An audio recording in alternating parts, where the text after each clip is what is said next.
manguha na ko kahoy ani ko. Takang kahoy pero diri. Manguha na ko kahoy. Ano kasugnod. Hapit ng Birnisan to. Pati kasugnod. Birnisan to, mga kahoy kay kinahanglan ng kahoy kay maglana ta para sa mga pangontra sa mga wakwak. Ito sa babaw kayo merdaghan dito bay.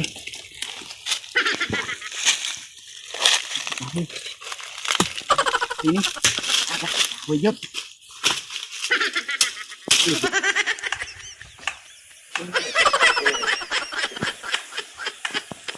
Ini may tagulkol. Is tigo kahoy. Wala po tulog kahoy dito bay. Uling nun, ako pinsa na gawin nga ako. Hindi na ako,